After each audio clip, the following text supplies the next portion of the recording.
Hey folks, I'm just doing a quick sound check. Can people hear me?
continues, there is one difference here. The White House says that President Biden and the lawyers cooperated from the beginning, that those classified documents found at the pen Biden said.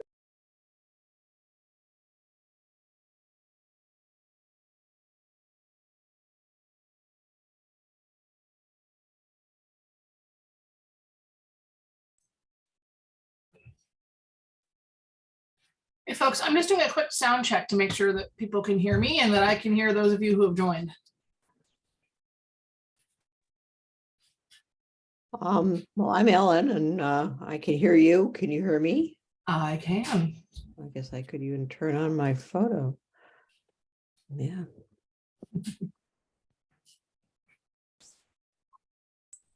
I have the dullest background of anybody in the meeting. Keep saying I'm going to get a tropical beach, but I haven't done it yet. No. The Venetian blind. Fancy schmancy new agenda format.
I don't see anybody else in the waiting room right now, so we will, I guess, hang out and see who joins in soon.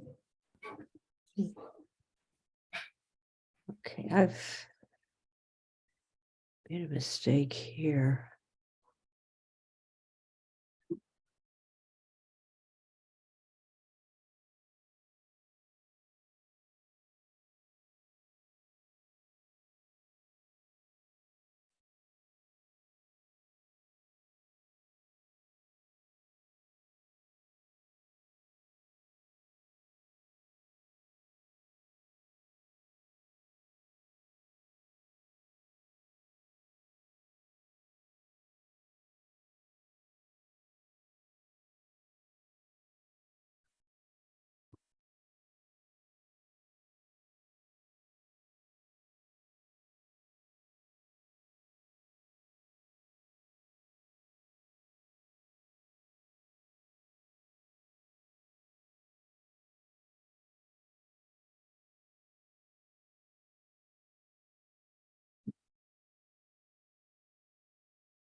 Hey, Ellen. Yeah, I've got a big problem here, which is that something's gone wrong with the view on my computer. What are you seeing? All I see is what used to be one tab of my uh, what do you call it, Chrome, and I can't get to anything else, and I can't get it out of my way.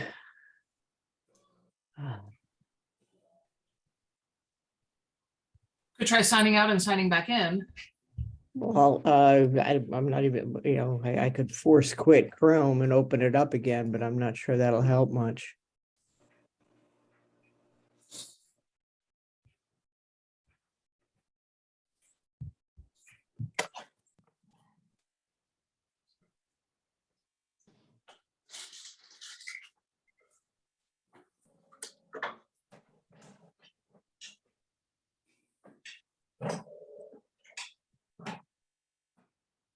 Okay, that seems to have cured at least part of the issue. All right, now I've got to get back to the agenda so that I can sign into the room where all the stuff is.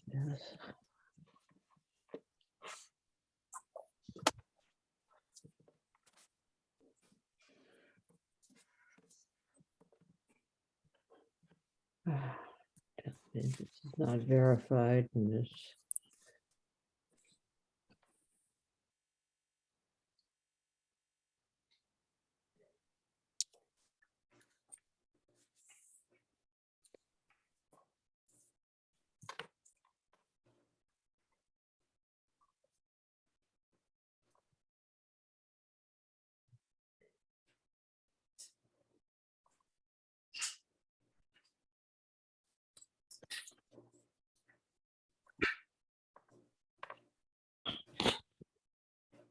Hello, looks like we're getting close to, well, we have a quorum, so once the time hits, we're okay to go.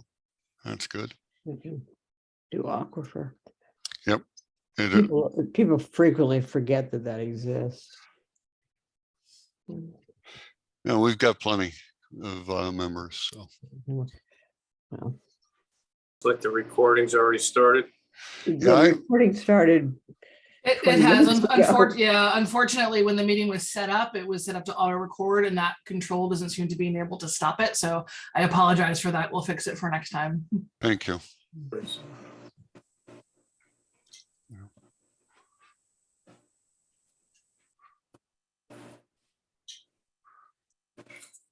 Michael, we don't believe you're really there. But out in the, which mic? Hey, Michael, the one, the Michael guy. Yeah. Okay. Michael, right? That's you. Yeah. Oh, we have our full quorum of mics. Okay. Yep. No, I went to a trip to Portland and Seattle. It was like 20 years ago. We went to see Mount St. Helens. And it was so foggy, we couldn't get a picture of it. So I went into their museum and tried to get a picture of me standing in front of a picture, but I took the one where it still had the peak on it. So Oh. we were back probably.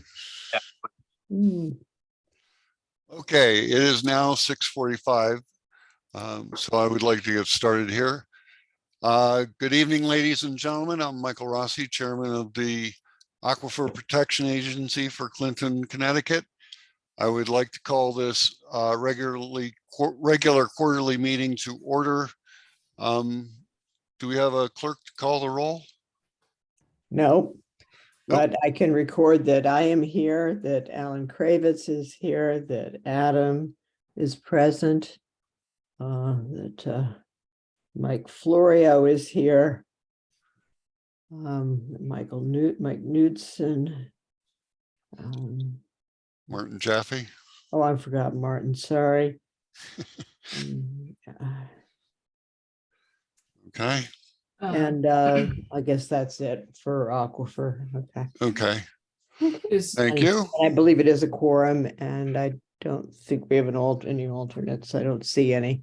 Okay. You're very good. Jay's iPad Jay Mandel? Is that who that is, or is that someone else? Oh, is this Jay? Is Jay's iPad Jay Mandel? Okay. I'm not sure. Okay. Well, unless he identifies, I don't record it as Jay Mandel. Yeah, I've got several questions marks after. Okay. Okay. First order of business is approval of the minutes from October 17th, 2022. Our last meeting. We had a good report at that meeting. Is there any questions or comments about the minutes? No, I'll move to approve as circulated. Okay. Do we have a second? Second it. Thank you, Martin. I believe we can do this as a voice vote. All those in favor, please indicate. Aye. Anybody opposing? Abstaining? Okay, it passes. Ellen, just for the record, that was Mike Florio, not Martin, that seconded it. Thank you, Mike. Wouldn't want to have that go down wrong him. Okay. Okay. Do we have any old business? Not that I'm aware of. Abby, is there anything new that has come up for this? Not particularly. As I get more familiar with the business of how you've managed aquifer protection in the past, we can get more into things. If there are particular topics that members want to either learn more about or have questions about in terms of how we are doing business, certainly feel free to pose them and we'll get them onto the agenda for the next meeting as well. Whether you have those questions tonight or if you individually reach out to me, we can craft an agenda that puts some more on it when we meet next. Okay, thank you. That gets us to item 5, which is adjournment. Can I have a motion for adjournment? Motion to adjourn. Thank you, Mike. Second it. Second, I think Mike Florio got that one. Okay. Okay. And again, just a voice vote. All those in favor? Aye. Aye. Opposed? Abstaining? Motion carries. Thank you. Okay. We adjourned We're adjourned at 6:48. 6:48. Yep. Now, generally, we would stop the tape here and so that there's a clear division between the two meetings. I agree. I am still not seeing those controls. I will also make you co-host and see if you can find them. Otherwise, we could just go dark for a few minutes and come back at 7 o'clock as well. Yeah, I think that's probably best. All right.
Okay, that's all you have to do. I'm just gonna make this bigger.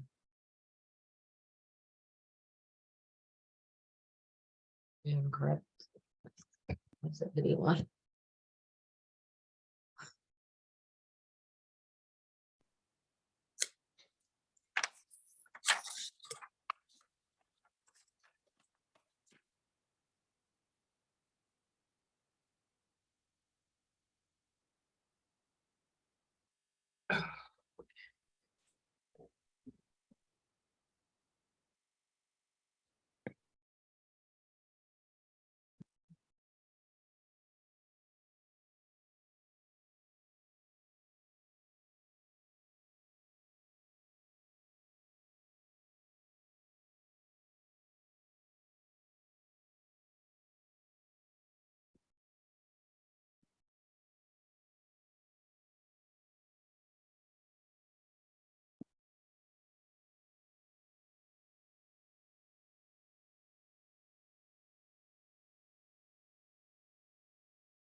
I want to heat it in the microwave for about 25 seconds.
Okay, it's 7 o'clock. We're going to get started.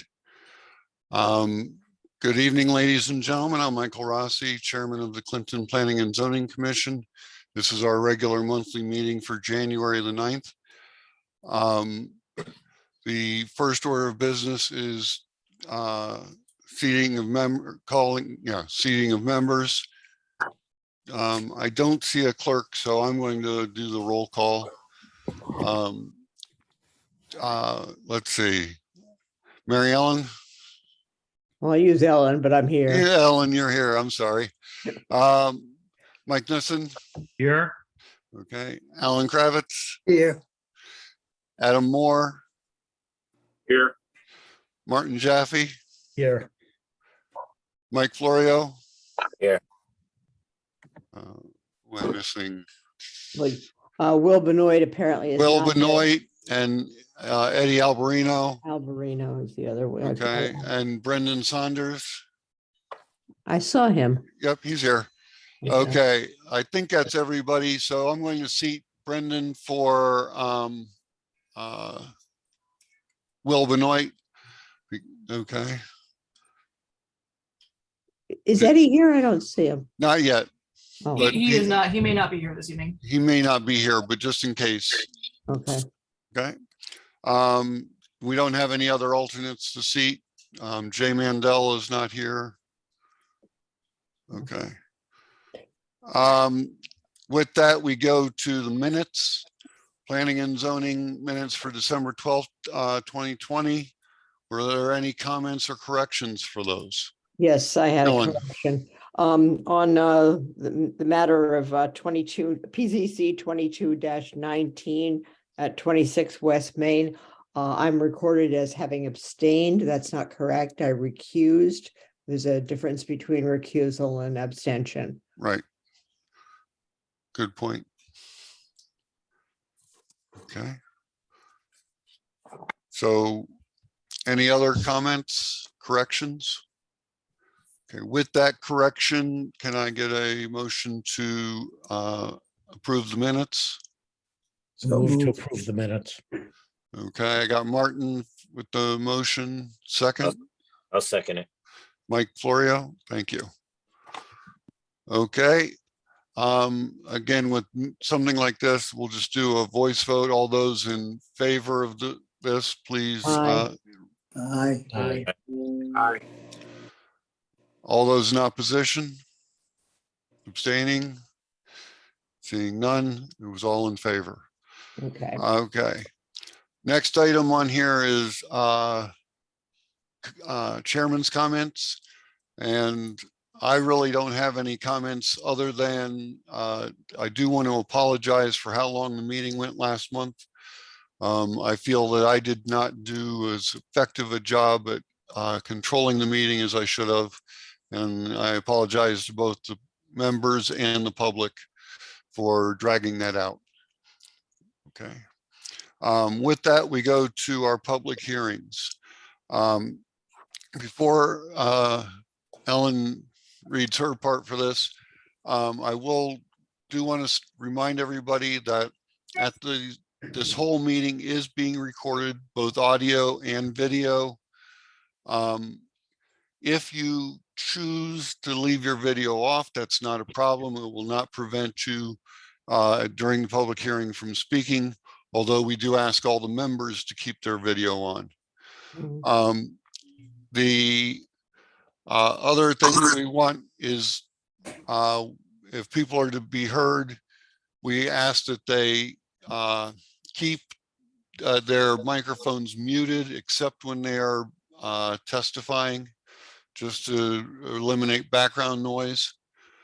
In addition to that, we will use the chat feature to have people sign up to give testimony. These are both continuations. So any information about that's to be provided should be new information and directly related to the application. Okay. Thank you. Ellen? Yeah, I'm reading into the record the legal notice of the public hearing. The Town of Clinton Planning and Zoning Commission will hold a public hearing via video conference on Monday, January 9th, 2023 at 7 p.m. to consider the following. PZC 22-16 for 39 Waterside Lane, zone change of subject property from R20 to R10, map 56, block 64, lot 51, zone R20. Owner John G. Rowland, agent Greg Fettis. Next agenda item, PZC 22-20 for 161 West Main Street, applying for 2-lot re-subdivision and open space parcel, map 23, block 10, lot 41, zone B4, owner Fred and Linda Bauer, applicant agent Robert, and I'm assuming Grabarek, I think it's, correct me. At said hearing, all persons will have the right to be heard. The applications and correspondence are available for public inspection on the town website. Anyone requiring special accommodation to participate in the virtual public meeting should contact the land use office at 860-669-6133. Michael Rossi, Chairman, Town of Clinton. And this appeared in the Corber News on December 29th, 2022, on January 5th, 2023. And I do apologize for the noise a couple minutes ago. I dropped my stapler. Thank you. Okay. Again, we're to PZC 2216, 39 Waterside Lane. I see Greg Fettis here. Do you have any new information that you're bringing to us based on what the questions were last time? Yes. Okay. I have two items I think we'd like to address.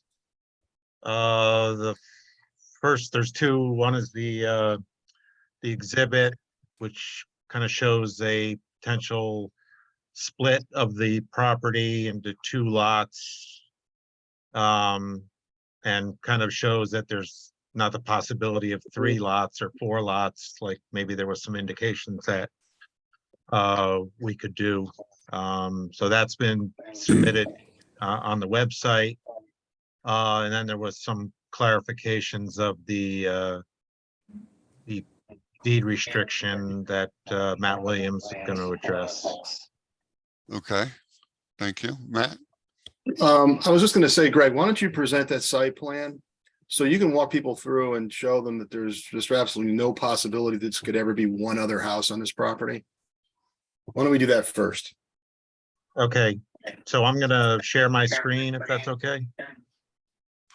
Yeah. Yeah, Abby can give you that permission. Yep, you should have it. Okay, it's just gonna take me 30 seconds here. Hold on.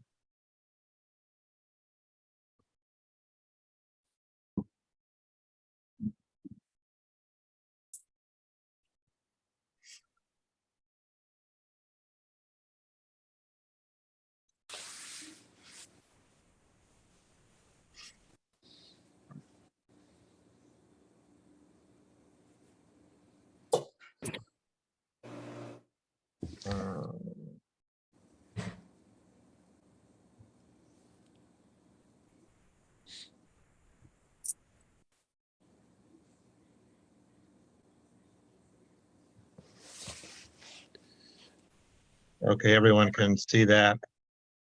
Yes. Okay, so this is the property at 39 Waterside. The entire parcel is a little bit over an acre, 44,650 square feet.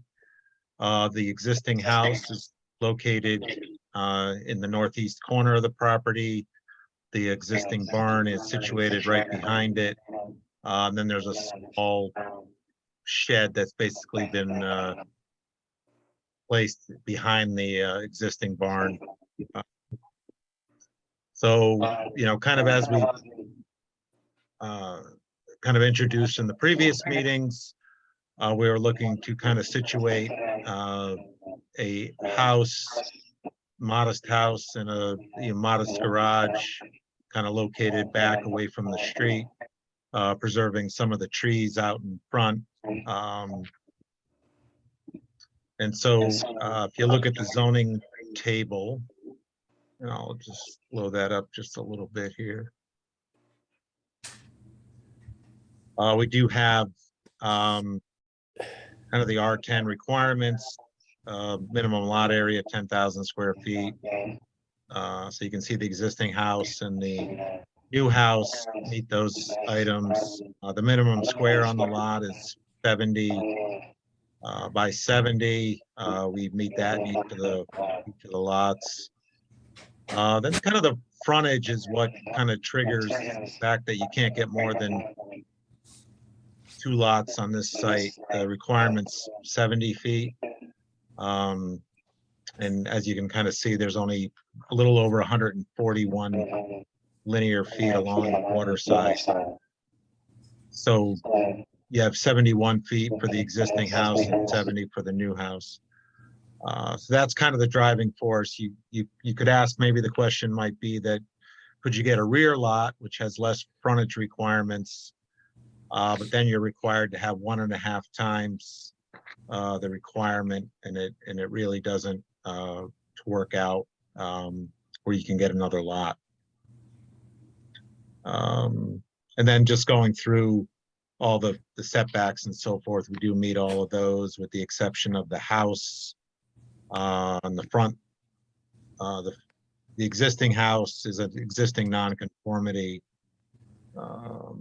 which you can see it's closer than the requirement to the front to Waterside. But I think that's the only existing nonconformity. The rest of the items, height, number of stories, ground coverage, floor area are all well within the requirements. So that's the that's the exhibit that was asked for. If there's any questions regarding that, I'd be happy to answer them. Okay, thank you. Matt, you had comments also?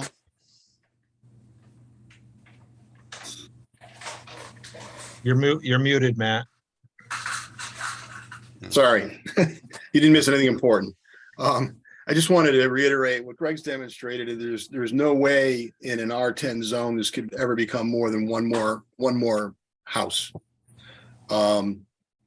I think that the other item that was discussed last month happened to be the deed restriction and the language thereof. I know there's been some correspondence in the file that relative to that, and I think that we agree with most all of it.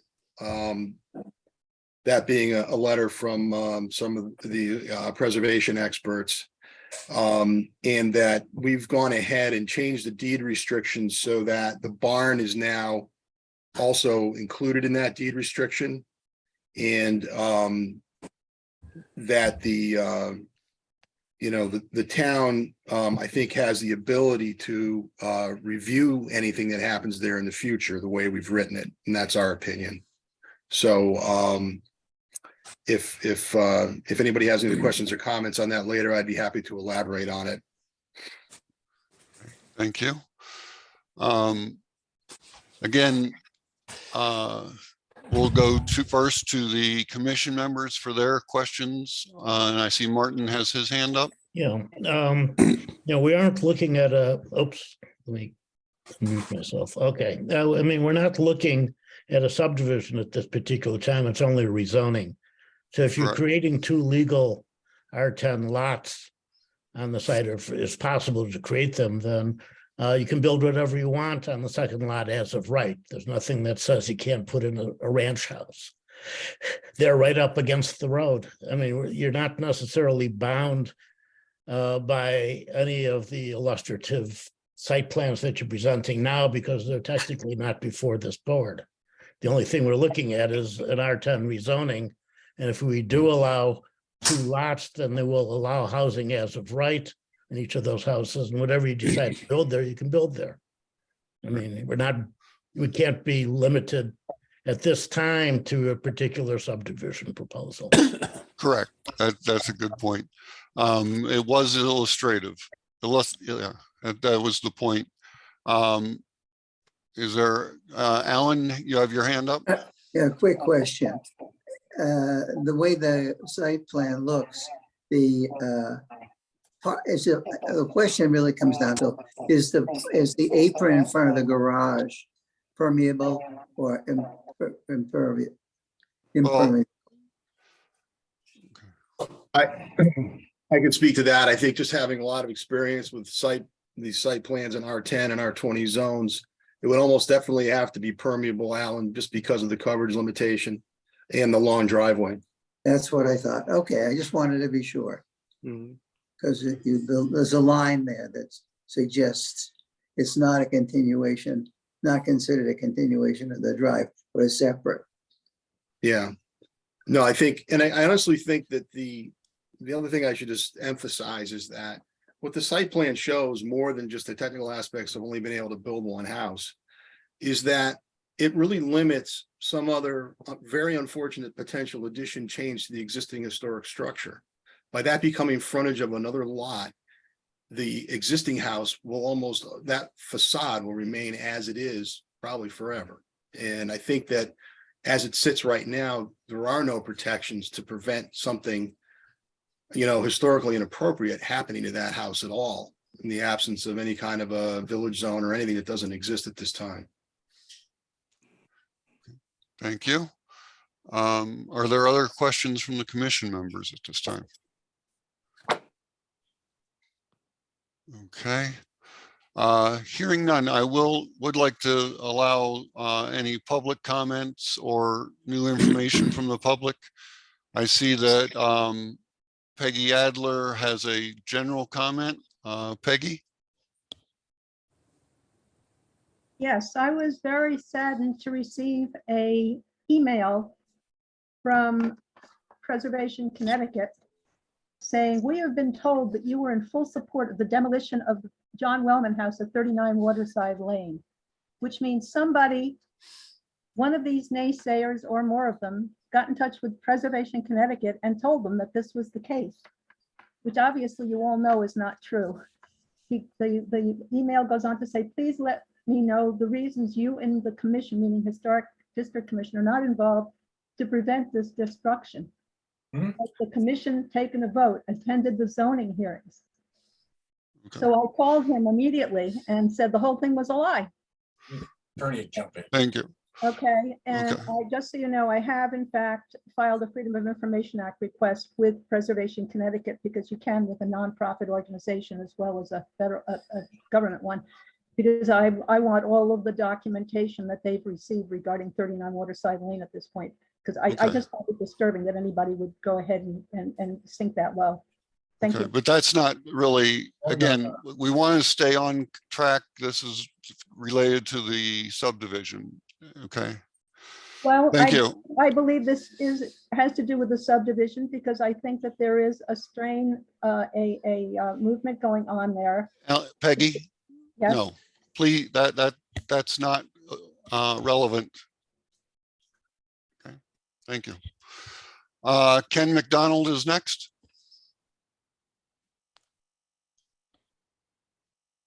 Ken, you might be muted. Yeah, I am.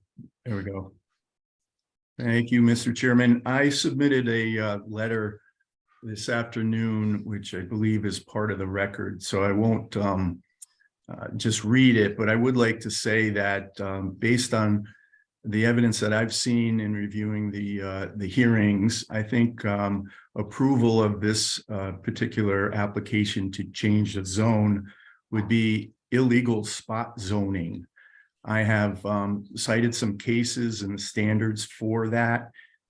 Clearly, it affects only one lot for the benefit of that one lot owner only. It's not related to the general plan, Clinton's plan of conservation and development. It does not serve any public need.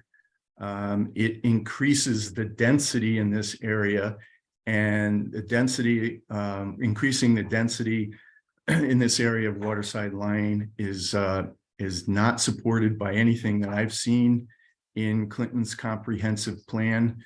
And I did note that our town planner, I think I've read her letter, would agree that this commission would have to find that there's some consistency with the adopted plan of conservation and development in order to approve this this zone change. So in my opinion, it does not. There's no evidence to support a general purpose.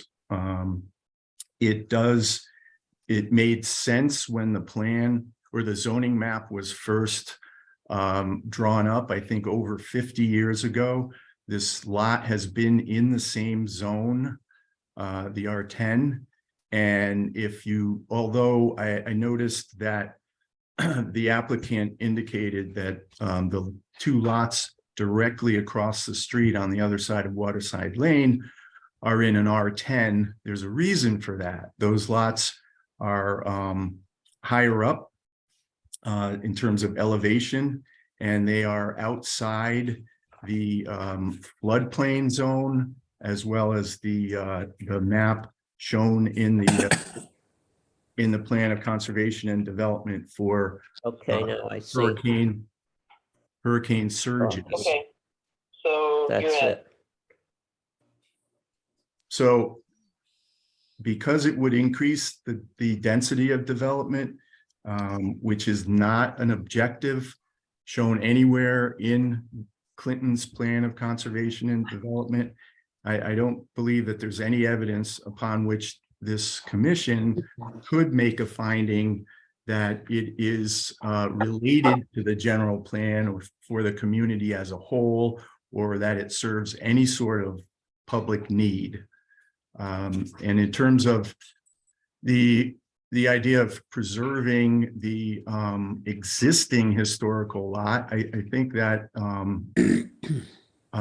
belies the fact that the the lot as is and as it has existed for a very long time would provide more opportunities for an owner to actually preserve this historic house and this historic barn in the back, whether by expanding it, moving some structures, or modernizing it in some way. So if anything, allowing this zone change or approving this zone change would only serve to make it more difficult, in my opinion, to preserve the historic house on the property in the future. So I'd urge this commission to deny the application on the grounds that it is spot zoning. It is meant to benefit just one small lot. And there's no evidence that it's related to the general plan for the community as a whole, or that it serves any sort of public need. Thank you. You. Okay. Is there anyone else from the public who would like to speak? If so, please put your name in the chat. Let's see, we have John Wagner, who would like to comment. Yes, thank you. Some of mine are redundant with Mr. McDonald, so I'll go quickly. We submitted a letter, and I'm not going to read that. I hope the commission would have a chance to read it. If you haven't, you have a lot going on.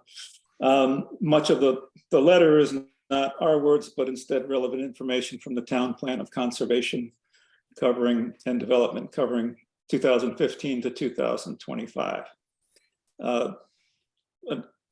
We've been residents at 32 Waterside for more than three decades.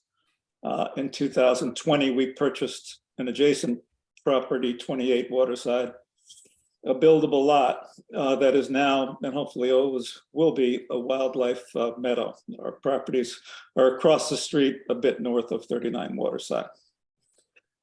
What may not be apparent to passersby is the fact that the east and west sides of Waterside are very different, having dissimilar topography from one another.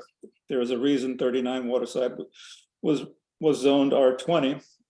Most of the land behind and to the south of the existing house and barn is tidal wetlands. It is also in Category 1 hurricane storm surge area and is a critical habitat for endangered and threatened wildlife. This is obvious from both walking the property and from consulting the maps of the town plan of conservation and development. Rezoning to R10 to even out the zoning on Waterside, as has been suggested, is impossible because the two sides of the street are not equal bookends. This is the reason your predecessors at planning and zoning chose these boundary lines. The east side is higher ground and does not contain wetlands or marsh areas, whereas across the street, 39 Waterside and properties south of it back up to the Indian River wetlands and tidal marshlands. Furthermore, in the case of 39 Waterside, water seems to collect in the bowl-like wetlands behind this property. 39 Waterside is unique in that it is a microcosm of Clinton's most valued resources. Its historic house and barn, scenic vista reflect our heritage. The wetlands and marshes in the rear are ecologically critical and support an abundance of wildlife. Making the ruling on this application, please keep in mind the quote from the town plan of conservation and development that I referenced earlier, and I'm quoting, the Planning Commission is charged with consideration of both development and conservation objectives in drafting a plan of conservation and development. Importantly, the word conservation is placed before development. In some ways, conserving environmental and historic resources and open space is more challenging than encouraging and fostering. Thanks for giving me the time. Thank you. Yep. Okay. Let's see. Is there any other comments on the subdivision? Okay, with that, Greg, did you want Sorry, to? I had delayed unmuting. Is Okay, this the time for, if a commission member has a question for Mr. McDonald, is this the time to address that, a question to him? I was going to let the applicant agent respond first if they had a response, and then I was going to let the commission members speak Okay, again. terrific. Okay, go ahead, Greg. Yeah, Greg Fettis Engineering. Just want to react to a couple comments from Attorney McDonald as well as Mr. Wagner. If I can share my screen, just again quickly, some of the statements that were made regarding elevation, wetlands, environmental, so forth and so forth are just not true. So I'm going to share my screen and just bring up the same map that I showed you before. There's contours on it, as well as the tidal wetlands, as well as the flood line. So the house is here, the existing house, the existing barn, all the way at the back of the property. Basically, the back property line is the tidal wetland line. So there's no tidal wetlands per se on 39 Waterside. They are all to the west. The flood line, which is the majority, 90+% is in the X zone. There's a small portion along the bank that's in, and I'm just going to blow it up a little bit here, just is in the AE12 zone. So several of the statements made by both of those gentlemen were just absolutely not true. And I just wanted to make sure the commission is aware of that. Thank you. Thank you. Okay. Mike, I'd like Go to, ahead, Matt. I'd like to add to or respond to a couple of the things that were mentioned as well. The first thing is in Mr. McDonald's letter, he mentioned this was for the benefit of one property owner. And we really don't feel that's true because of the deed restriction oversight that we've offered for this house to be improved appropriately from a preservation perspective. I'm going to just, if I could share my screen just quickly, and I promise not to chew up too much of your time here. Let me see if I do this here. I just want to state that this property, and Greg, correct me if I'm wrong, I believe this is about a 40,000 square foot lot. Is that correct? Greg Fettis? Yes, 44,650. Yeah, so I mean, in terms of it being, it's double the size what an R20 lot, what an R20 zone would allow. And the only thing that prevents us from doing this without making any kind of a zone change are some technicalities in the zoning regulation. I mean, I think that the owner, we could have advised him to go to ZBA and bend the rules on the regulation the way I think was done down the street just recently.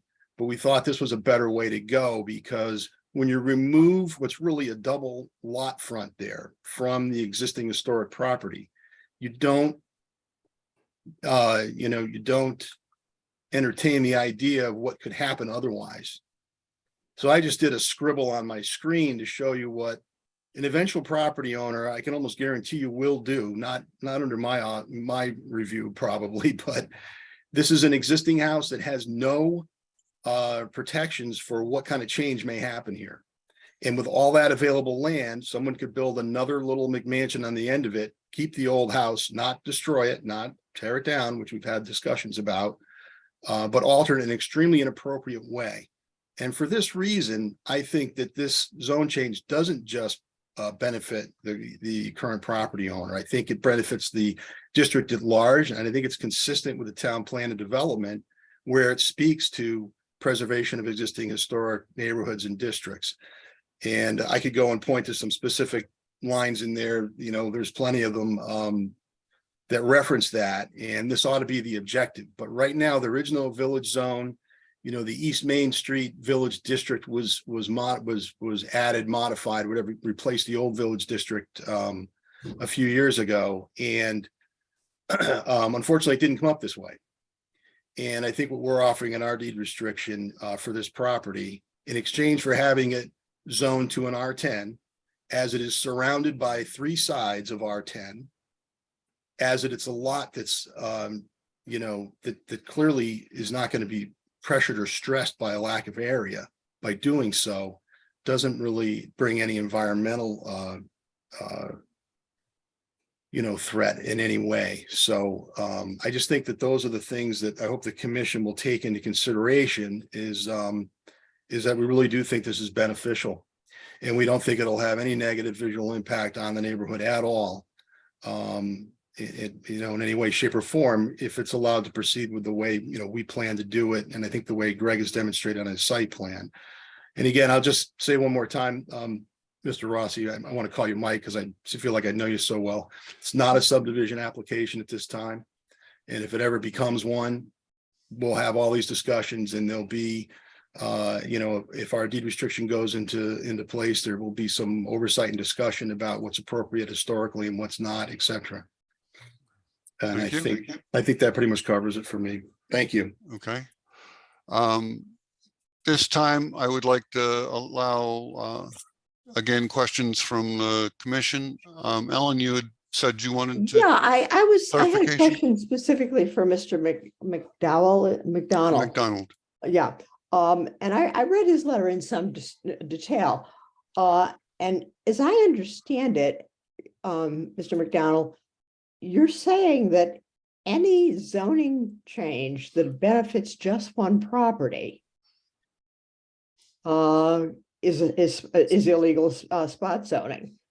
You know, just on the basis of the fact that it affects just one property, which suggests to me that no matter what the reason, no matter what the history, no matter how appropriate the rezoning might be, the fact that it affects one property critically means that it constitutes spot zoning. Is that what you're claiming?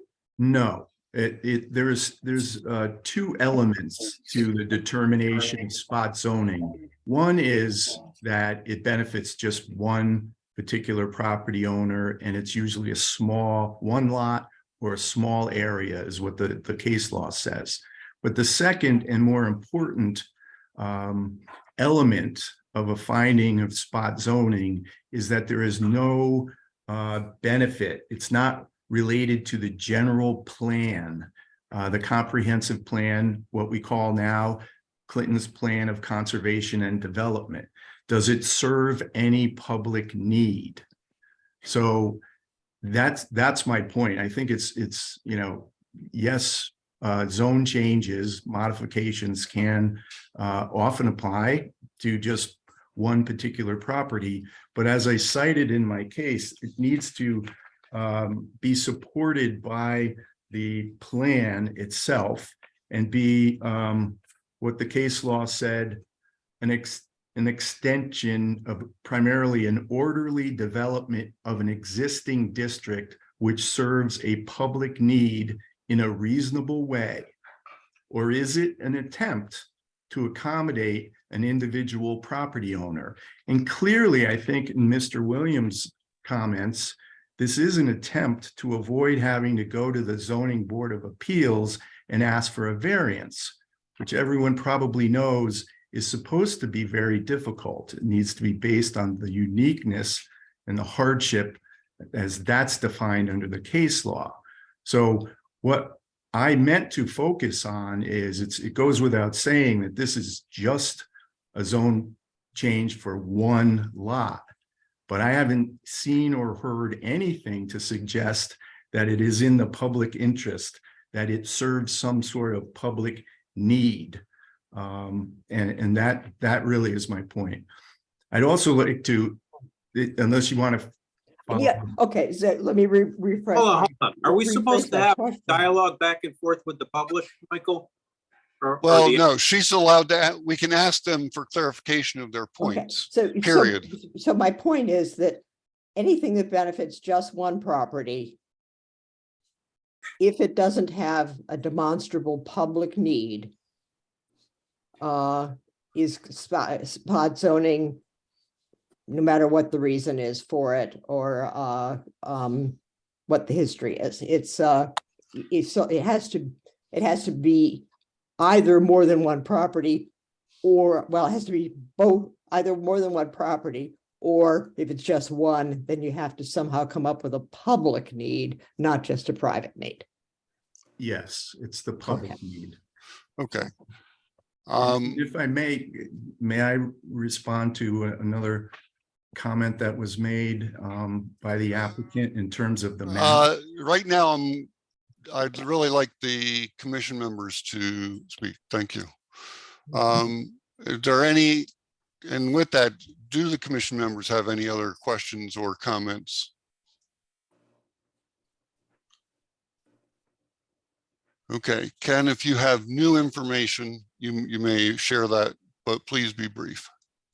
I will. I just wanted note that the maps referred to in the in my letter and in the plan of conservation and development are found in pages 120 and 121, and that clearly those maps clearly show that this lot, this particular property, is in the potential flood plain, as well as the potential hurricane surge areas in the town of Clinton, whereas the lots across the street are not, as well as portions of the lots to the north, so that it made complete sense to draw the line here when the map was drawn 50 plus years ago, and has been drawn that way ever since. Thank you. At this time, if there are no other comments from the commission, we need to determine if we've heard enough and received enough information to close this public hearing.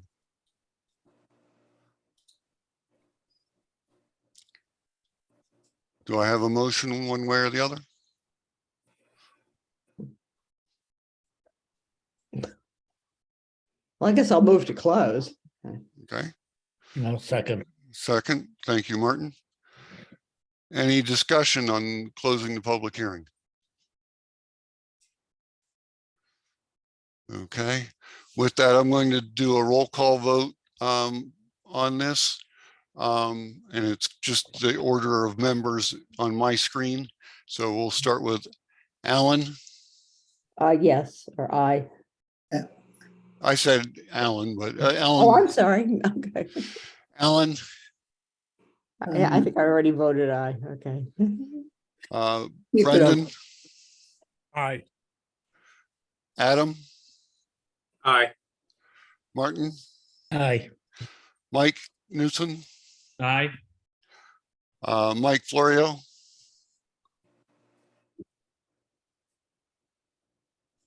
You're muted, Mike. I'm sorry. Aye. Okay. So we have closed the public hearing on this. Thank you, everyone. Did Brendan Saunders vote? Yes, he did. Okay, I didn't catch that. Yeah, it was on the order I went on the screen. So Sorry. Okay. yeah, I was out of order in terms of All right. Yeah, and since I don't have a list anyway, but that was unanimous. Was that Yes. correct? Okay. Except of course for you. okay. The next item on the agenda is planning and zoning 22-26 161 West Main Street. This is applying for a 2-lot subdivision and open space parcel. Is there an agent or applicant here for this one today? There is. My name is Robert Grabrick. I'm the There you agent. Okay. Do you have new information to provide? I saw you did address a lot of questions that the town planner that Abby had provided to you. But for the record, do you have other, do you have information you want to put forward? The only additional information I have is regarding Abby's comments on the inland wetlands line and its relationship to the tidal wetlands line.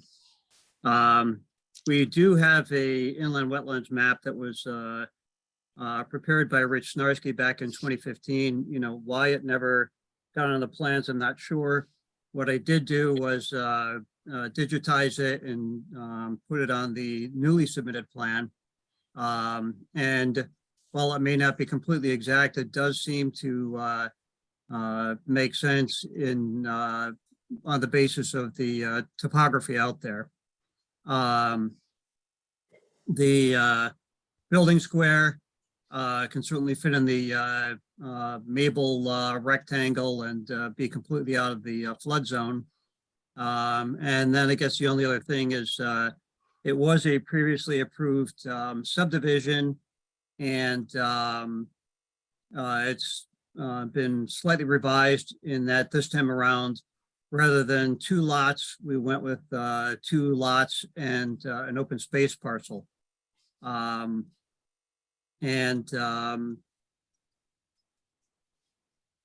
I think that's pretty much it. I think I had requested a couple of administrative waivers, but other than that, nothing else is new. Okay. I do have a question for you. Because of the inland wetlands, did the previous application go before them? This one didn't. Do you have? Right. Go ahead. Well, the question is, you know, we're supposed to have a report from inland wetlands on, you know, with this type of subdivision, since it has the inland wetlands in there. I was hoping that we had just missed it from the previous approval. No, we did not have one at the previous approval. And the reason for that is while the Inland Wetlands Commission may be interested in the subdivision, they regulate actual activities, not lines on a map. And on that basis, previous applications, and I've experienced this in a number of other towns, a inland wetlands review and approval was not required because there are no regulated activities on the site. It's just basically lines on a piece of paper. Now, granted, the wetlands are fairly close to the rear lot. At least the buffer strip is a bit on the rear lot. And so if any activities take place, I'm sure they'll be within the 100-foot review zone, or at least close to it. And they'll have to go in front of the Inland Wetlands Commission at that point in time. Okay, thank you. Are there other questions from the commission members at this time? Martin? I would like to ask Abby if she agrees with that assessment, or whether or not we need review by the wetlands, inland wetlands, before we can rule on this. So I'll refer you back to the statutory language surrounding this from Connecticut General Statutes Section 826E. Relative to subdivision, if an application involves land regulated as an inland wetland or watercourse under the provisions of Chapter 440, the applicant shall submit an applicant to the agency responsible for the administration. I acknowledge what Bob says relative to no activities are currently proposed, but what I would say, and I think Bob, we've talked about this before, the lines, the delineations shown on the map were not, they were digitized. They're approximate based on extrapolation of elevation information. It's not flags picked up in the field. And this line hasn't been evaluated or determined, you know, through the Inland Wetlands Commission. So it is a new resource area that's been shown that neither commission has seen before. It's always been shown as tidal wetlands going back to, I believe 85 was the first time I saw it. And then I think 87 was the most recent one until this new 2015 information came forward. So statute does talk about land involved in subdivision needing to have review. I know historically there have been times when if the activity wasn't proposed yet, that review was deferred until activity was done. I don't think that's a strict interpretation of the statute. Thank you very much. Yeah, also second Go ahead, Martin. Could you clarify whether or not, should the land be reserved, given to the Conservation Commission or to the town as open space? Would the public have access to it? My response to that was in a letter written to the commission in response to Abby's comments, and the Right. answer to that is we would not plan on opening it to the general public because the National Natural Diversity Database shows it being an area possibly of threatened and endangered species on the Connecticut and federal level. And it's also overlaid by an indication that it's a critical habitat, which goes even beyond the threatened and endangered species consideration. So the DEP maps indicate that it is a critical resource. And if this were something where a project was proposed for DEP review, then I would imagine it would not be passed because of those considerations. They would not want anybody on the property. And I've dealt with properties like this in the past in my career. And, you know, if you've got that type of habitat, they would be very, very reluctant to allow anybody on or near the property with respect to disturbance of threatened endangered species. So just to clarify, it means that the town or Conservation Commission would have to maintain the property, but only the residents of your subdivision would be able to appreciate the unique habitats. No, it would be, the parcel would be donated to a nonprofit organization, the Red Wing Foundation, and the Conservation Commission would have no part to play in maintaining or committing resources to that parcel. Thank you for clarifying. Thank you. Other questions from the commission members at this time? Okay. In that case, I will now open this up to questions from, or not questions, information from the public. I see Mary Kelly Bush is listed as wanting to speak.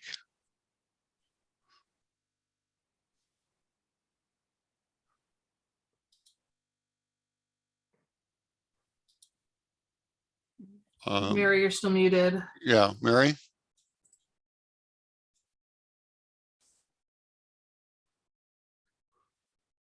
Okay. Is there anyone else who would like to speak at this time? We'll give Mary another chance in a moment.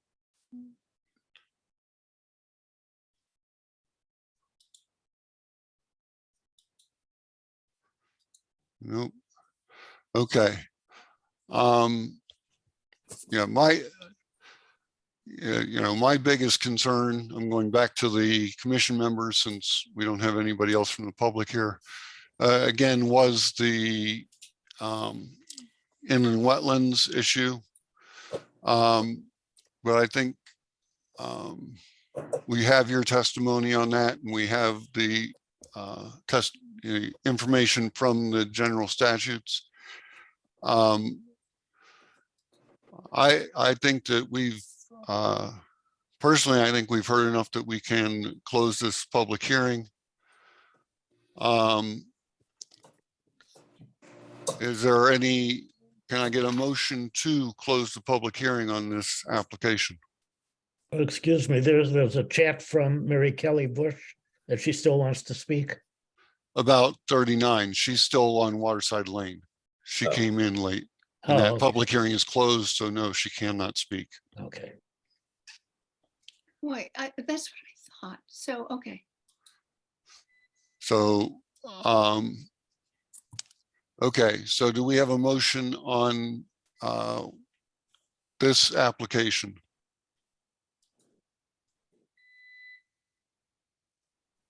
This is for 161 West Main Street. You're looking for a motion to close the public hearing? Correct. So moved. Okay. Quick clarification. If we close the public hearing, what happens if it's determined that it should have been referred to inland wetlands? Do we have to do we reopen a new public hearing? Well, if we decide it needed to go to inland wetlands, we have two possibilities. One is we can delay making a decision until it goes to inland wetlands, and if the clock runs out, deny it because it's incomplete. Okay. Well, actually, that's the main thing that we would do. Okay. If that was a determination of the commission. So it makes no difference as to whether the hearing is closed or open. Correct. With respect to We- that Well, determination. If- Okay. If I Thank you. may briefly, if there is a report from, if it is referred to inland wetlands and the application is continued until such a time that they're able to see and consider that report from the commission, I think we have to be careful about making sure that it gets into the public record. And so that would be something, if it were closed, you may have an issue with that. Well, it would be in their record on this property, the inland wetlands.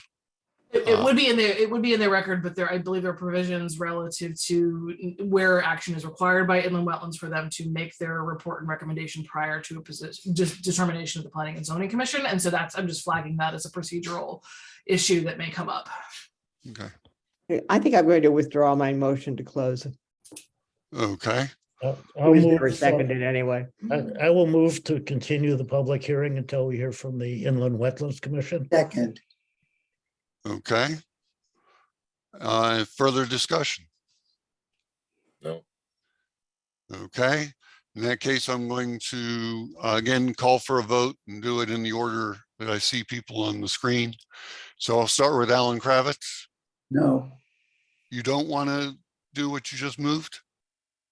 I'm sorry, I want To continue. to continue, yes. Okay. Brendan Saunders, Yes, continue. Adam Moore. Aye. Okay. Martin Jaffe, Aye. Mike Knutson, Aye. Mike Florio, Aye.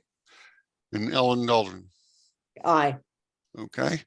With that, Bob, you've got, what we're asking you to do is to send this to inland wetlands so we can get the information from them and make sure that they are convinced that this is an appropriate application. Okay, I will pursue that. I guess the question is, maybe or maybe not from Abby, if I were to submit something this week to inland wetlands, will they accept it and wait 30 days to open up a discussion on it? So the next meeting is their Tuesday, February 7th. So it should make it onto that agenda for them to receive and begin to consider. From there, this commission, I think one of the things we need to do is figure out which date this would continue to. The next commission meeting for the Planning and Zoning Commission is February 13th. So that would be the earliest next piece. That's a pretty short period of time between inland wetlands with they are first seeing it. You may, and again, it's up to, there hasn't been any use of extension time yet. So you could consider into the March meeting. It's up to you if you want to, sort of do a continuation until February 13th at this commission to give time for the inland wetlands group to see it on the 7th. That would be one step. And if you needed to continue again, you could do so. Okay, should I enter into the record that I'll allow the hearing to continue if necessary through whatever that date is? March 13th.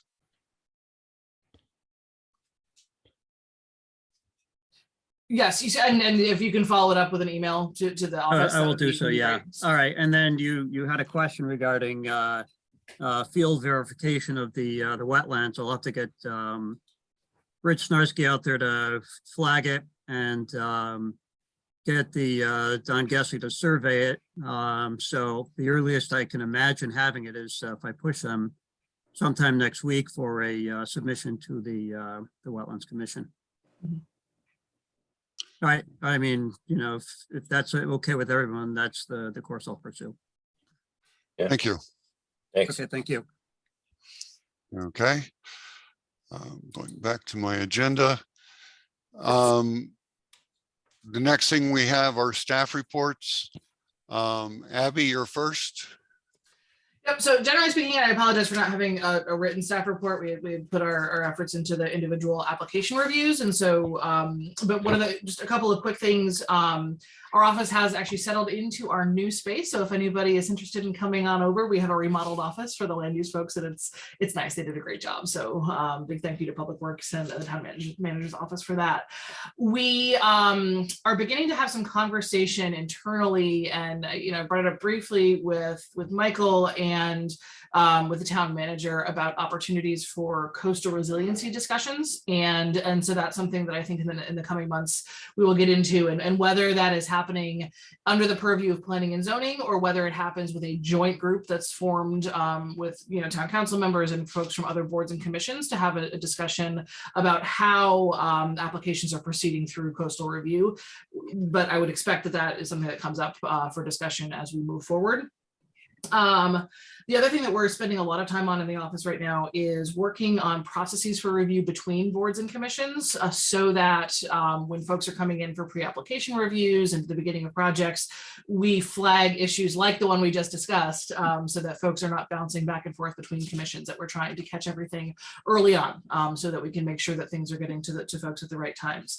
So that's something that we'll continue to work on. We'll put in some additional procedural elements for application review and those kinds of things, and really try to partner with the development community to make sure that that's information that's readily available. If folks to that end have suggestion, discussion, or any of those kinds of things, we're certainly open to hearing your thoughts on how we can help improve or additionally support the work that you do. So those are the big things that we're working on. I'll be quiet after that, and then there's a couple of other things, but they appear later on the agenda. So yeah.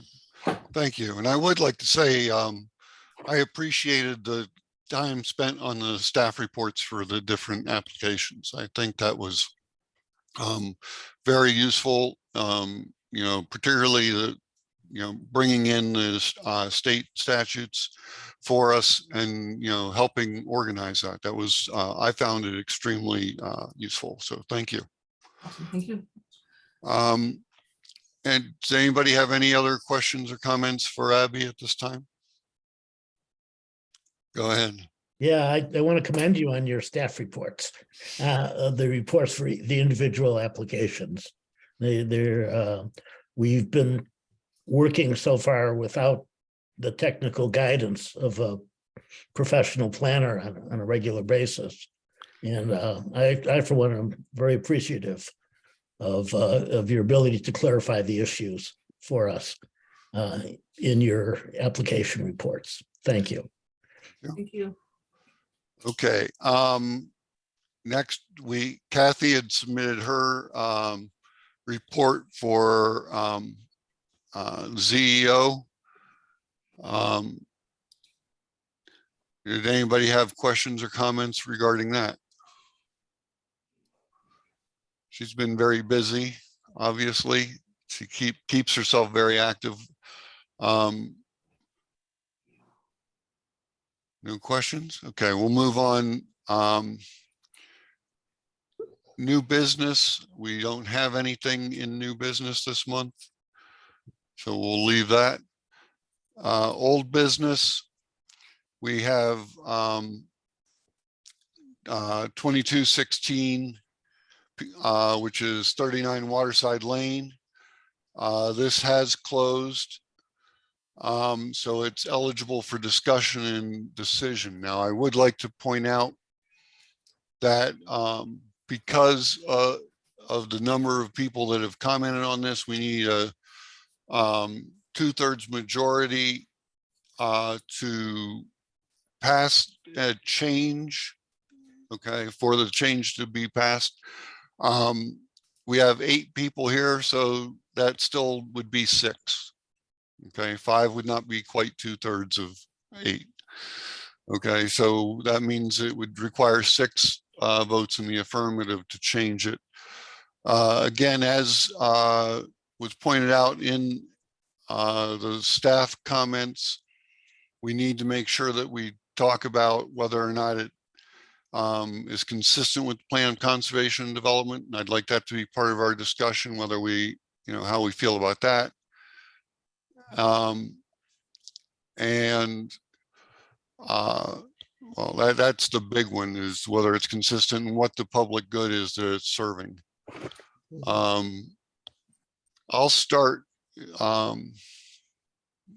just to get things going. The state, one of the things that was highlighted in was that the State Historic Preservation Office, was very interested in trying to save the house that's there. And, so in as much as the deed restriction would support that, I see that as one possibility of a public good that we might consider. On the other hand, I do recognize that it does increase the density in the area, and that may not be consistent. To me, it's a very tough call, because I see something on both sides of that argument. Does anybody else in the commission want to make a statement or suggest how they feel about this? Go ahead, Martin. There's a few points. One is the information we received from the public was considerable. And I read through all the letters, and I can, the early zoning lawyers and judges, when they spoke about justifying zoning, they talked about a concept of mutuality of advantage, which means that everybody's restricted, but everybody benefits. And one of the problems I'm having is that there's no mutuality. There's lots of noise from the neighbors, but they're unwilling to be mutually restricted through an historic district, a local historic district. And a local historic district is really the only tool that will adequately protect this neighborhood. And again, it's the only approach when you're talking about a plan of conservation and development. It's the only strategy that conforms with the conservation mandate of the plan. And the plan is very specific that there ought to be a local historic district created for this area, but the residents don't seem willing to do that. So I don't feel a lot of compassion for their plight. And this has arisen not only with this property, but with 69 Waterside. It didn't really arise in 44 Waterside, but it's arising with this property as well.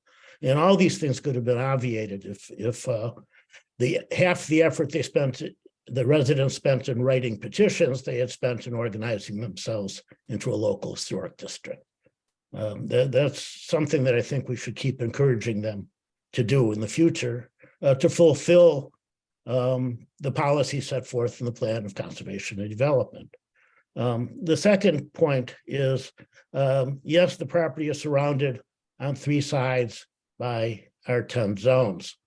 If you go down Waterside Lane, the character of the properties change at 39 Waterside Lane. It actually functions more as a gateway to the historic area. So the areas north of 39 are basically a much denser, in many cases, newer developments that are appropriate for an R10 zone. And similarly, the properties behind the parcel, if you look at the adjacent streets, they're more consistent with addressing the streets to the east and the west of the property. And here, I'm not so sure that extending it southward into 39 makes any sense whatsoever. I think there is a juncture between the higher, denser development surrounding this parcel and its function as a gateway to lower intensity development south, which is consistent with the R20 zoning that's been there for 20 or 30 years. So I think that should be retained. There's no reason why it should be chopped up into an R10 zone. It responds more toward the properties to the south than it does to the properties to the north. So if you're looking at consistency with zoning, it's more consistent with the R20 zone to the south than it would be with the R10 to the north or to the west behind it. So I can't, you know, I found Attorney McDonald's arguments somewhat persuasive. I don't see any public good being promoted by it. At the last public hearing, I asked whether you know, you can consider contractually creating a historic district of one lot, basically. And they seemed amenable to that. And then, you know, really it should be the entire area. I don't think that's the solution. You don't buy a 300-year landmark house thinking that you're just going to tear it down. Or maybe you do with respect to 69 Waterside Lane. But most normal people wouldn't buy a landmark house intending to tear it down. So I think the deed restriction doesn't really do anything. Doesn't offer any more protection, particularly if it is as it was originally phrased, doesn't require maintenance of the property, so it could be run down. You know, that would kind of obviate the historic significance of the structure. I would suggest just keeping it R20. Ellen and then Adam. I'm sorry, I didn't hear you said, did you say me first? You first. You've Okay. had your hand up longer. Yeah, I did. Okay. I think it was pretty obvious when I was asking the questions. I'm really surprised at what we heard from Mr. McDonald. You know, this definition of spot zoning that it constitutes spot zoning just, you know, the mere fact that we're talking about benefiting one person or one property owner makes it spot zoning unless you can show public good. The implications of that particular interpretation are huge. I mean, you know, I feel like we kind of need to have an attorney, you know, advise us from our side, because I've just absolutely never heard anything quite like that before. I know that, you know, spot zoning, as I understood it, was, you know, zone one piece of property, you know, rather differently from everything that's around it, you know, to benefit one person. But, you know, you can't just benefit one person until you, one property owner, unless you can show not just no harm to other people, but actual benefit. Is something that it just, you know, really is flabbergasting to me. And I feel adrift without being able to, you know, consult an attorney who is representing us with such, what seems to me, a novel interpretation of the whole concept of spot zoning. Thank you. Adam? So I guess part of what I wanted to say will also respond to what Ellen said. You know, you're listening to an opinion from an advocate hired by somebody to represent a certain viewpoint. I don't think it's zoning. You could say that this is nothing more than cleaning up zoning lines. If you look at this little knob and it's surrounded by the R10 in 3 different areas, you could say it's simply cleaning up zoning lines. I'm not necessarily opposed to that. I do also want to mention that I think I agree with the preservation Connecticut statement that the deed restrictions is pretty weak. I would say it is pretty weak. I don't think it offers a ton of protection to what is trying to be portrayed. And that's something that you know, if we were to move forward with this, I would want to maybe look at that a little deeper as well. Again, I think it's a fairly weak deed restriction. It doesn't offer much protection. Thank you. I would like to also sort of respond to Ellen's comment. We have previously gotten legal opinion on spot zoning and what it entails. And prior information we've received did go with your idea that it would be a zone that's not consistent with what's around it. Okay, so this again does not, based on previous information we've received, does not constitute, would, in my opinion, would not constitute spot zoning either. I agree with Adam. Okay. Can I comment or? Yes, you may. Yes, you may. Yeah, as I say, I'm agreeing with you and with what Adam said, that I was, as I said, flabbergasted to hear the opinion that this was would somehow be considered spot zoning and therefore illegal, because it's inconsistent with everything else. I mean, I kind of wish we had our own attorney to advise us. Yes, this attorney's, he is an advocate for someone who wants us not to do what the application is, but it's definitely different when you hear, when I've heard it phrased this way. This is the very first time I've ever heard that. Mike Knudsen? Yeah, I would agree with Adam on both points. I think that, as far as spot zoning goes, if you're bordered by R10, and it could be considered cleaning up when you're joining like that. But the deed restriction, I would like to see a little stronger. Well, the problem we have with that is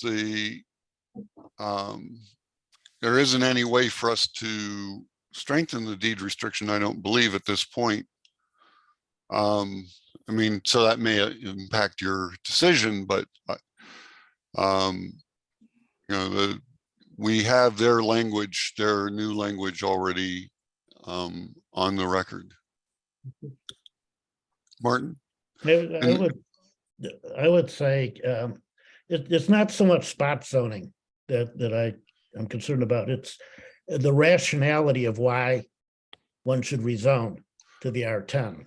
I mean, what is the basis of it? It's not to even out a district line. It's to make the parcel correspond to the dominant character of development within its immediate area. And again, the R10 properties are significantly different than the R20 properties along that street. The streetscape actually changes at 39 Waterside. It opens up, the vistas open up, the ratio of built environment to natural environment changes, as it should in an R20 zone.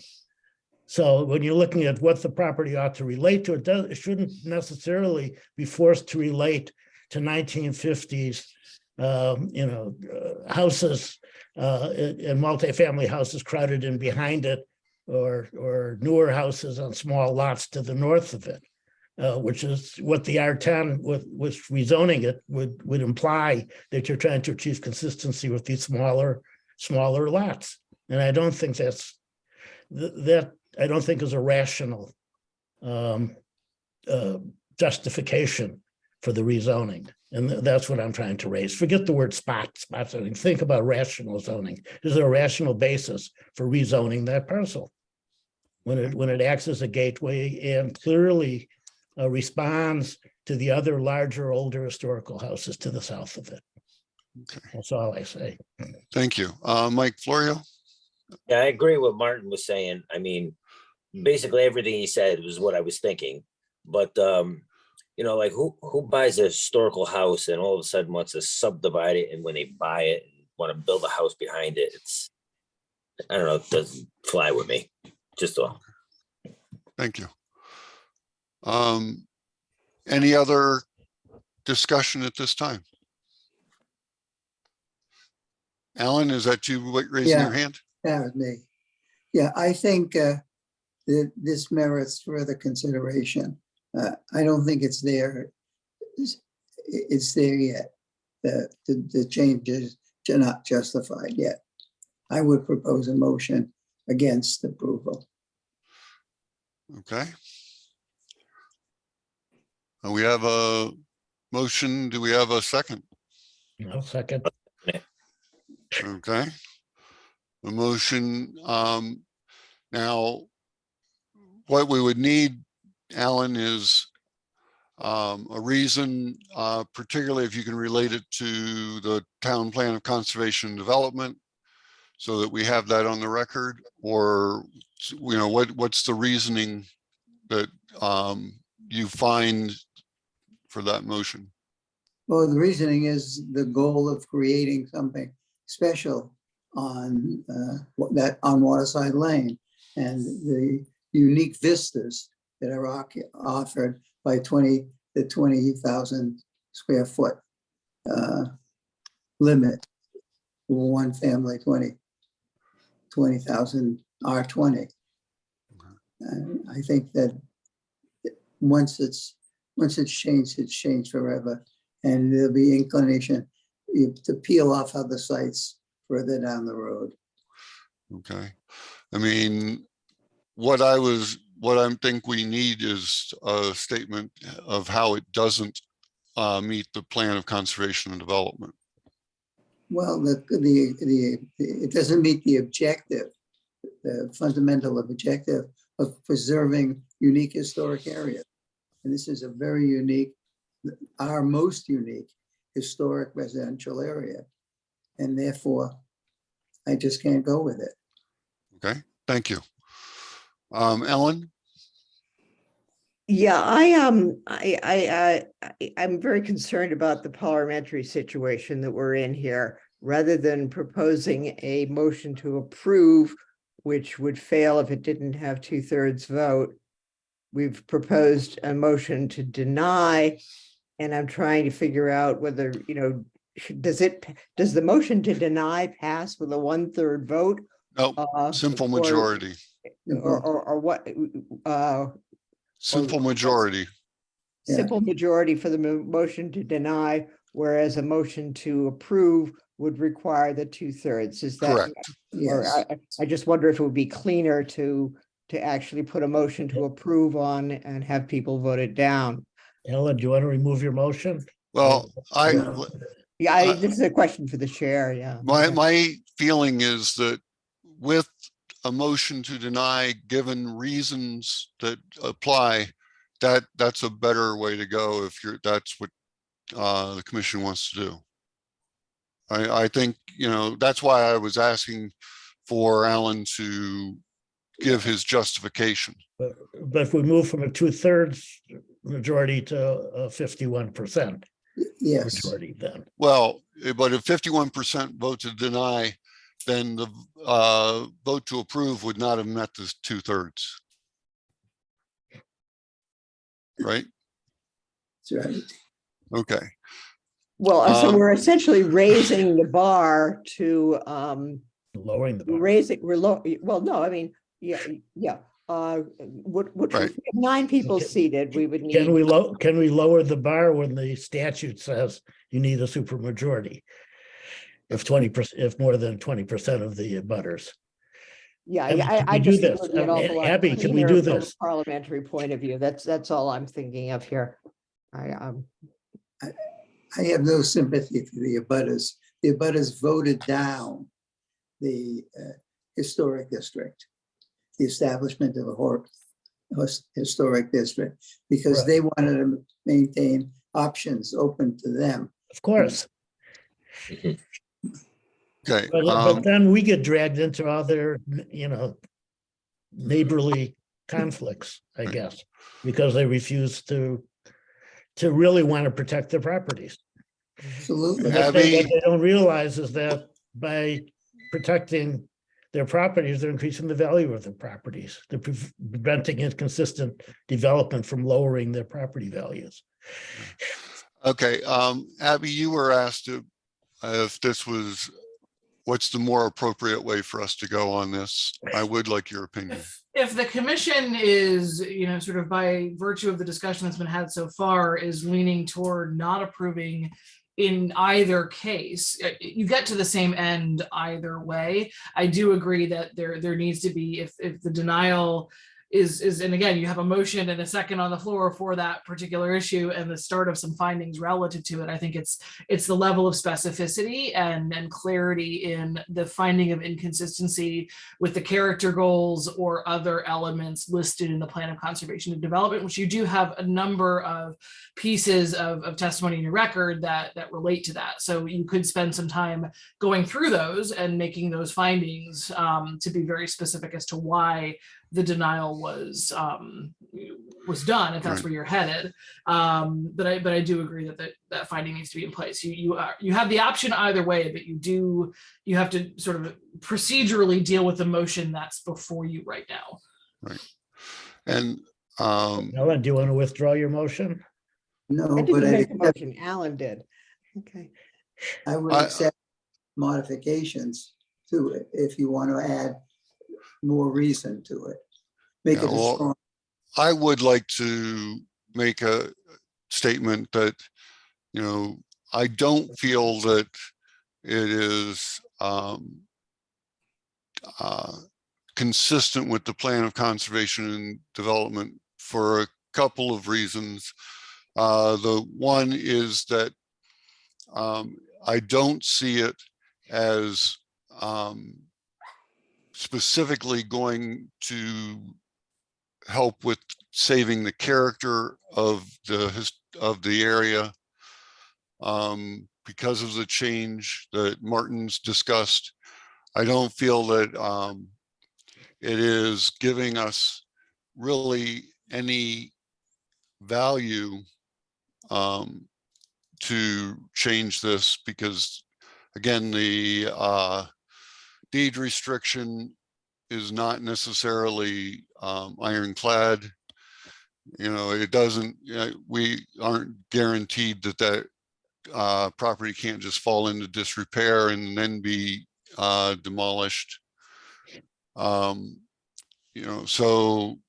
I feel those are all reasons that fit with what Alan has proposed.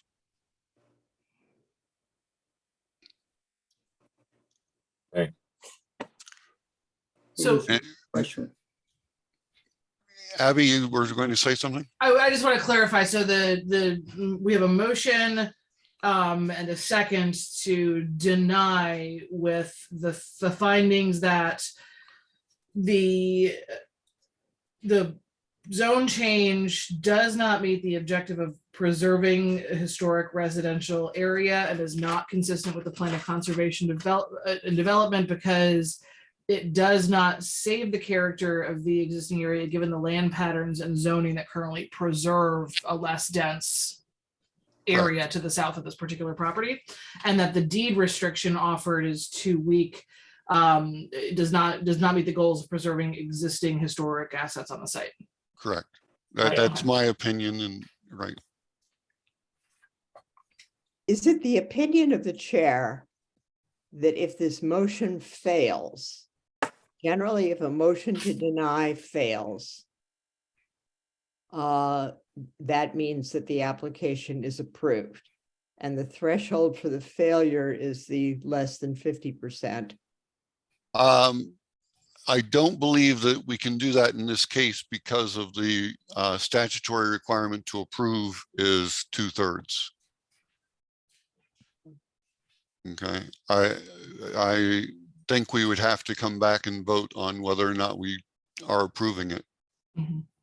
So we could potentially have both the motion to deny and the motion to approve. Correct. fail. Okay.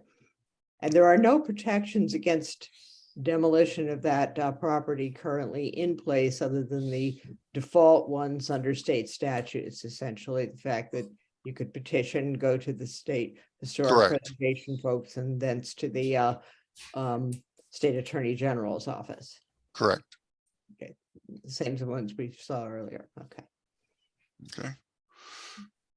Any further discussion before I do a voice vote? No. Okay. Because this, the nature of this, I feel I should vote on this one, and so I will start with myself, and I'm voting to deny.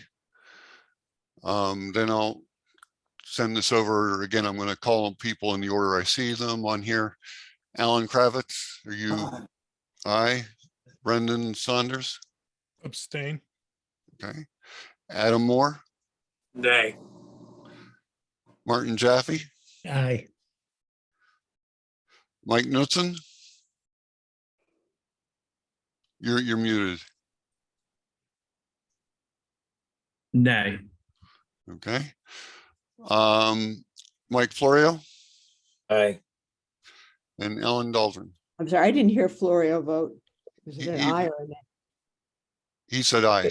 Aye, I'm sorry. Okay, and Dahlgren is aye. Okay. So we have 5 votes in favor of denial. One, Did you two, want to put it that three, way? 4, 5. We have 5 ayes, Yep. 1 So- abstention, and 2 nays. 2 nays. Yes. So the application is denied. Okay. Thank you, everyone. I know that was a difficult application. Okay. Move on to the next one, which is 22-20 161 West Main Street. This is still open, so it is not eligible for a decision at this time. So we'll move on to correspondence. We have a letter from Madison. Let's see. I'm getting confused now. I've read too many things today. The letter from Madison. I don't have somebody, access to them. Abby, can you remind me what that is? Because I've completely drawing a blank. Yep, and I believe that actually didn't appear as a link on the agenda. So, and of course, that's the one I didn't print off, but I believe that's one, maybe their cannabis one. I'll have to go back and look. Oh, and yeah, see if I can pull saw it up. a public notice of that. Okay. At this point, since I don't remember what it is, I don't think I would want to send them any comments because that would be purely out of ignorance. And I'm not really in favor of that. So my suggestion is that we not respond to this at this time. Does anybody have an objection to that? Oh, I think that's fine. Okay. Okay. Okay, let's go on to number 9, discussion on updating future agenda formats. Abby, I believe you put this on here. Yep, this is just a quick, it's sort of a procedural piece in terms of the order of operations for applications, but also just to maybe clean up the overall look and feel of the agendas. And again, some of it is a little bit of personal preference when I came in and was sort of seeing a lot of different fonts and colors and trying to make it a little bit easier for folks to be able to sort of see and follow the agendas. It is the bylaws that you have in place right now list a recommended order of business. And so it is the chair's discretion in the bylaws about how the order goes. But I think when Michael and I spoke about this, it was sort of like, let's bring it to the whole group and make sure people are, comfortable with this kind of a format. One of the things that does get added here is the official receipt of applications, just so there's a very clear moment where as we say, okay, this is, our new applications and here they go. Some things like administrative business, like staff reports and those types of things are moved to the end so that folks don't necessarily have to wait through them unless they want to stick around and hear those things. The substantive elements are all essentially the same. It's really a formatting effort to kind of clean things up and make it a little bit easier for folks to read. So I don't know if folks have thoughts on it or, you love what you have, but yeah, we're just one of the things that I'm working with the various boards and commissions on now is consistency and the look and feel of products coming out of the land use office. And so this is sort of the format that we're bringing out to all the various groups to see if it's something that works. Now, my opinion is that staff reports should be down at the end, and that for a long time, that's where they were. I don't know how they got moved up. That wasn't really an active decision on our part, so that they got moved before Well, actually, I do know it's when we started putting old business the decisions. Right, Because when in we the went to one past, meeting a month, I thought. it used to be new business and old business were used for discussion from the commission. Mhm. And instead, we had the public hearing, and then we had items, for action, and I can't remember the title we used to use. And then it was staff reports, and then old business and new business wouldn't have been the actual applications. Yeah, I think, That got changed, I believe. I think it Yeah. got changed when we went to one meeting a month. That is what happened. Right, when we Right. when we eliminated having a special meeting a month for public hearings. Right. Mhm. Because in the past, we would have public hearings on one night and decisions on a different night. But we did some planning then. Yeah. We had time for planning, and that was a lot of the new business and old business was talking about planning. Mhm. I really like the staff reviews. I missed that. We had a review committee when I first joined planning and zoning, but then we had a professional staff person. And as long as we had a professional staff person, we had a review committee. And it worked quite well. But we lost the staffing and we lost the technical reviews. Right. Yeah, that was something that allowed the applicants to really have their application checked before they brought it in. And so we had very few issues with incomplete or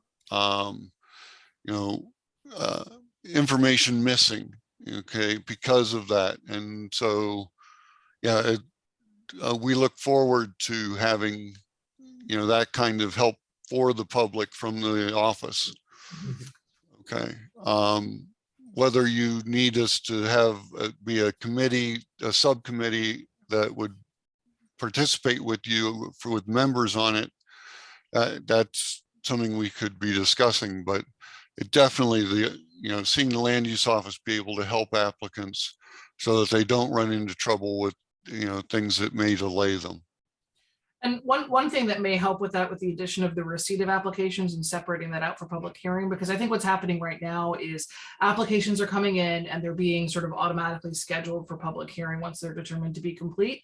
The commission has 65 days from the date of receipt to schedule that public hearing. And so for simple applications, it's perhaps one thing, but if something is complicated or new information is still pouring in and the application may warrant further review, the commission does have the right to receive and discuss at the date of receipt when it should be scheduled for public hearing. And that's something that that you could do as well to sort of force that conversation, because I think it's sort of come out of practice a little bit. So we could, sort of force it. Okay, thank you. Any other comments? I like the new format. I found it easier to follow and see where I was. Yes. Okay. Thank you.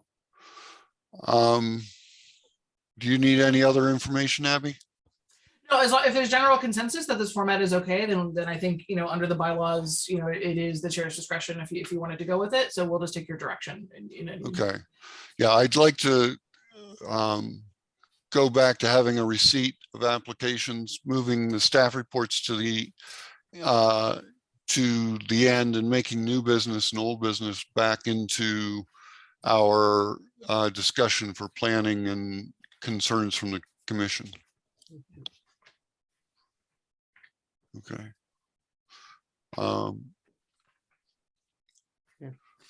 Okay, with that, we have a very important topic here, which is item 10. We are going to be, we need to start thinking about how we're going to do our new plan of conservation development, which is up in 25. And so this is very important for us to get started with.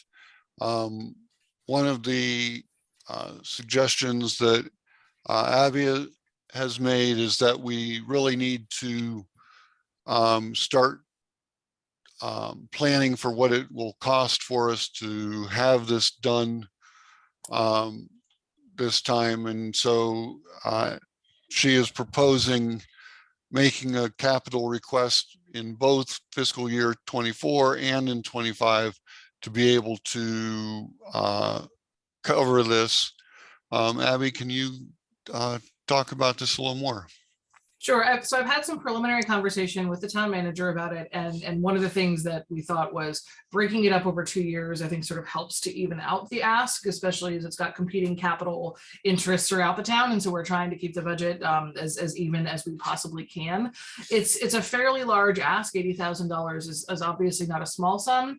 It's right in range. In my previous position, we had recently gone through this effort of funding and going out on the street. And I think it's in range for what we see folks for the town with a population the size of Clinton's, and for some of the things that I think we could really use in this particular POCD, one of which is a really robust public outreach program, and also some really graphically rich and compelling sort of ways to communicate information with the public. And so I think, you know, $80,000 right now is a solid number. I think we can get a lot from that without having the POCD be sort of the sole focus of my time and some of the staff time, because we obviously still have the full suite of services that we provide.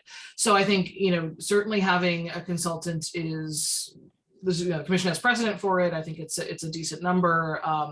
Hopefully it's not on the low end by the time 2 more years pass by, because we see these costs kind of going up over time. But I do think it's important to start this process now. And, you know, the idea would be, you know, if we did, we could likely have someone on board by the end of summer of 24, so that you could spend a little over a year, you know, conducting the efforts of the plan and adopt by the end of 25, which would keep you within that 10-year window. And that's what we're trying to get you to. Discussion from the commission? I was part of the effort with the last POCD, and I am, you know, I really think that the notion of bringing a consultant on board to whose primary focus was that is, I'm not going to go through that again. It was just so much work. You know, I mean, we have to choose the consultant carefully. We have to make sure that they're not going to send us personnel who aren't up to the job, but the land office, the land office has a lot to catch up on for years of being understaffed, and diverting our new staff in this direction so soon is not a productive way to go.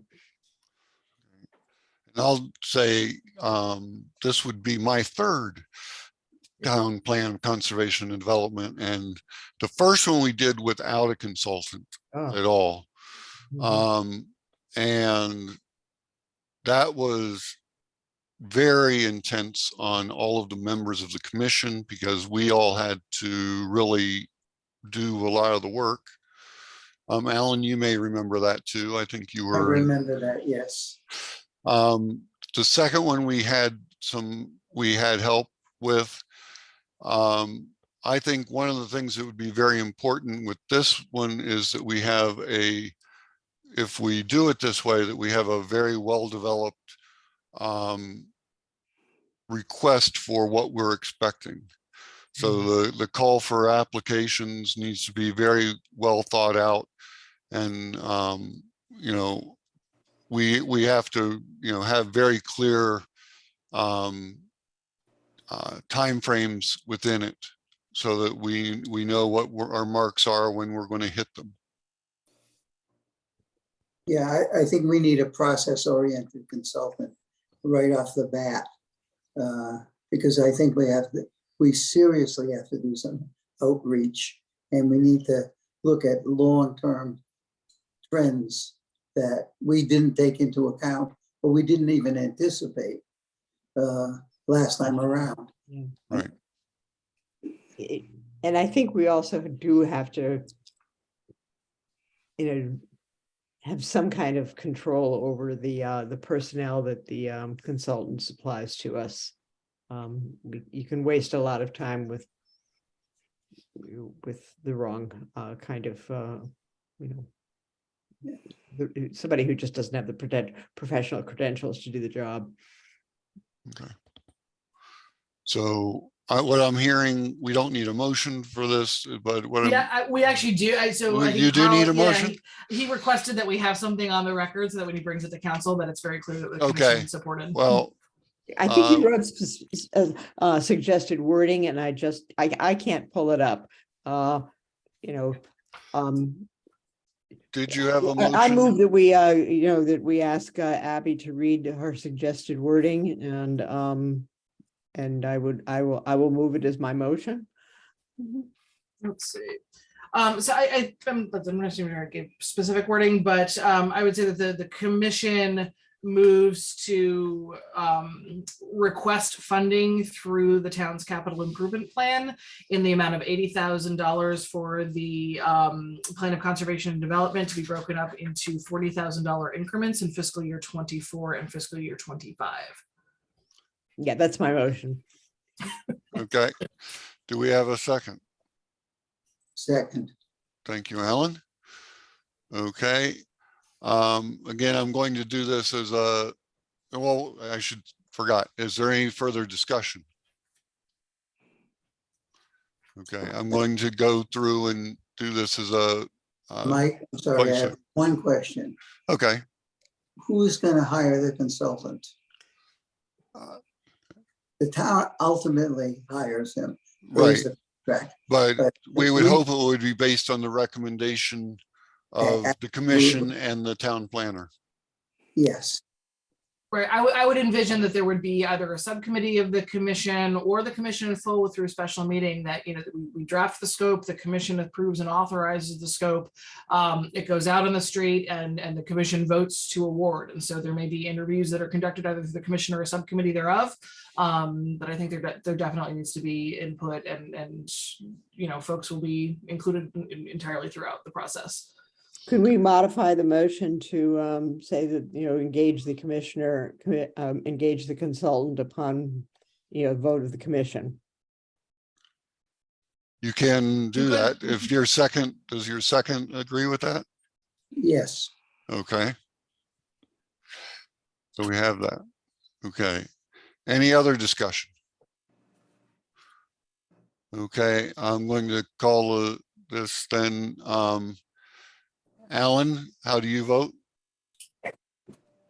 Oh, we're going the list. I vote in favor of the motion. Okay. Brendan? Aye. Okay. Adam? Aye. Martin? Aye. Mike Knutson? Aye. Mike Florio? Aye. Ellen Dahlgren? Aye. Okay, it passes. Thank you, everybody. With that, we're to our most enjoyable item on the agenda, the adjournment. Mike, I'd like to say something real quick. Oh, go right ahead. And I'll preface this with, I hope you know that I respect you, I respect your opinions and the job you're doing. But I take exception with your vote tonight. I think you either need to vote or not vote and be the tiebreaker. But to pick and choose the applications that you want to vote on, I think is not appropriate and sends a bad message as to what you think is important or not important. Thank you. I should say, I felt that I had to because of the issue of 2/3. But I do respect your opinion, and I apologize if I offended. Okay. Thank you. Yeah. Okay. Have new business? It was earlier in the agenda. Right. Okay. Well, I guess we'll have to save it till next time then. Okay. So we're on adjournment. Do we have a motion to adjourn? So moved. So moved. Okay. Seconded by Mike Florio. Okay. Again, this is just a voice vote. All in favor? Aye. Aye. Opposed? Abstaining? Motion carries. Thank you. We're adjourned at 8:46. Thank you, everybody. Thank you. Thanks. Thanks. Have a good night. You too.